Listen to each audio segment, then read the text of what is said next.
Welcome to podcast Kundalini Brain and Consciousness. So stay tuned to me. This is your host Ashoo, and we are talking about Kundalini Brain and Consciousness.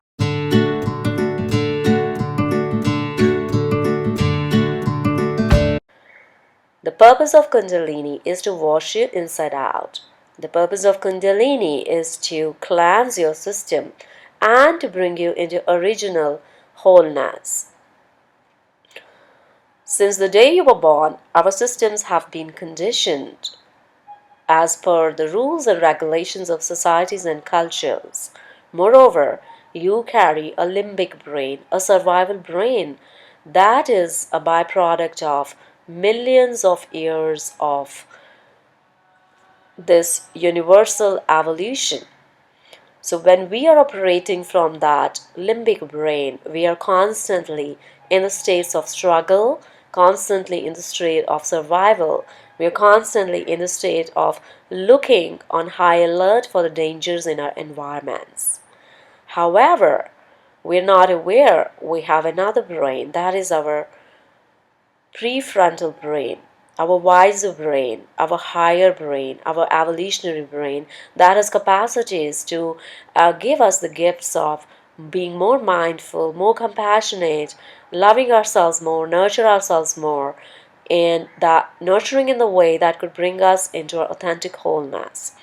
So the purpose of Kundalini is to awaken you to your highest potential. It is to awaken you to those parts of you where you rise in your capacity to love yourself in the authentic way, nurture yourself in the authentic way, so that you are in a capacity to give out to the world. You could be in a place of service where you could offer something purposeful, something meaningful that could make this world a more loving place to live in, and not a place where we are on the high danger alert looking for our sense of safety around us. It is the energy of highest potential that is going to bring you to fall into a place of a love where you learn to embody yourself, accept yourself fully, and when you accept yourself fully, you are in a position to accept the people around you. So it is letting you see through your flaws with complete compassion. It is letting you witness your life as a drama, and it is bringing you into your authentic wholeness. Since it's an energy of self transformation, and if it is activated accidentally, you need to be aware that you might go through a lot of challenges, because since we have been operating through our limbic brain, a brain of survival, a brain where we become angry, we have fears trapped in our consciousness, we have phobias trapped in our consciousness, we have unconscious stuff trapped in our nervous system. So the purpose of energy is to wash you, to declutter you of all the issues, of all the traumas, of anything that is preventing you to experience yourself in your complete health, whether it is your mental health, emotional health, or your physical health. So, in order to bring you into your complete health, it is trying to declutter you. And it is not an easy process, because it is kind of decluttering your nervous system, a system that your ego has been attuned to holding on for its sense of safety. So, how you have been perceiving your world within that familiar world of your egoic self, it begins to fall apart when this energy is working through you. And this may not be an easy process. If Kundalini is intensely working through you, you will be undergoing a rapid spiritual changes. It is awakening you to your spiritual potential.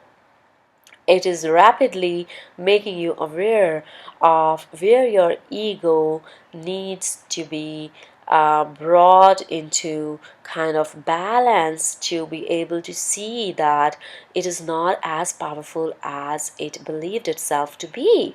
So all that power hungriness, all the greed for that power, money, it's kind of melting it away. It's kind of melting your connection with it.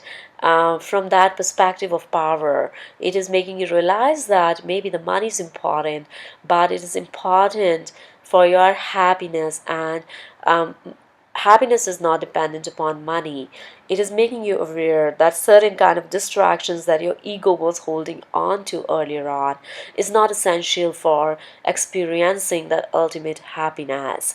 It is not essential to experience that ultimate peace. So it is bringing you in balance. It is bringing your nervous system in alignment. It is making you aware of yourself in the ways that you never realized earlier on. It is making you completely aware of various aspects of your personality, and it is bringing you in a state of a witness, an observer. So basically, what it is doing, it is this energy is bringing you out of your limbic brain and making you stand out and witness your limbic brain. It is making you witness all the reactionary parts of yourself, how your ego would operate through this limbic brain, and how your ego would process different emotions and different reactions in terms of your relationships or anything related to you. So it is bringing you in a very powerful position.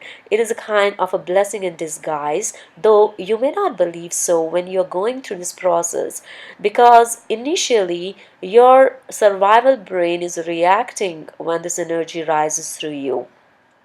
Your survival brain goes in a position of fear. Your survival brain feels, hey, this is not a territory I was familiar with. I'm very scared to be here. I'm feeling very helpless because I don't have tools and resources to deal with this space. So, your ego, your fear based egoic mind, begins to come to the surface when this energy is rising through you and you were not aware of its workings, how it operates in the human system. So, having that awareness in the first place is very, very important to stop resisting the flow of this energy to pass through your system. Because I will go over another audio podcast on the relationship between resistance, ego, and the flow of energy, the movement of energy. Because when you are not aware of the dynamics of ego and resistance, you will be stopping the flow of this energy. You will be stopping this energy to move through your nerves, through your system, in the way it can accomplish its work through you. So, purpose of this energy is to regulate your nervous system, to align you into your complete authentic sense of wholeness, and while it is doing so, it will be making you aware of the various layers of your being, of your personality that needs to be understood in the way you have never understood before. So it is making you more conscious of the parts of you that are faulty, kind of in a compassionate way. It is like it is teaching you how to offer compassion to those parts where your limbic brain was kind of in denial of not accepting your anger or not accepting your sadness or fear or depression. It is kind of bringing you into a position of complete acceptance, complete compassion, and offering that compassion to the fear based parts of your ego. So it is teaching you to give that love, that compassion. So when you begin to go into that space where you can witness the fear-based patterns of your egoic personality, and you're able to offer that compassion, it is when you will begin the process of aligning your survival brain and coming out of the survival brain and connecting with your wiser brain, that is your prefrontal cortex. And it is at that point that you will be evolving and understanding the human potential to be more mindful, to what it means to be more grateful, what it means to have self compassion, what it means to have other compassion, what it means to forgive, what it means to nurture the self, and what it means to nurture the other. So we truly begin to understand the psychology and philosophy around self compassion and other compassion only when we begin to work through our own ego based barriers, our fear based patterns that we have been resisting for years and years, for millions of years, through our ancestors, through the different generations. So it is like breaking through those patterns and creating a breakthrough ground for the new generations. So you're creating a better nurturing ground for the new generations to connect with by working through. This energy is basically the energy of peace, energy of love, and it is kind of bringing you to understand the different aspects where we need to work on ourselves to connect with the wiser parts of ourselves. And in that process, it is evolving you in every way, and it's kind of rewiring your brain. In my situation, it happened very rapidly, it happened suddenly, and it offered a lot of challenges. Maybe I'll go through it in one of the other podcasts so that some of you who might be experiencing the same challenges would be able to get some support through this podcast. I hope you enjoyed listening to this part one of Kundalini, Brain, and Consciousness. So, I will keep making a series of podcasts. So, if you are interested to subscribe to it, do so. If you have any questions, please comment, and I will try to get back to you as soon as possible. Stay blessed.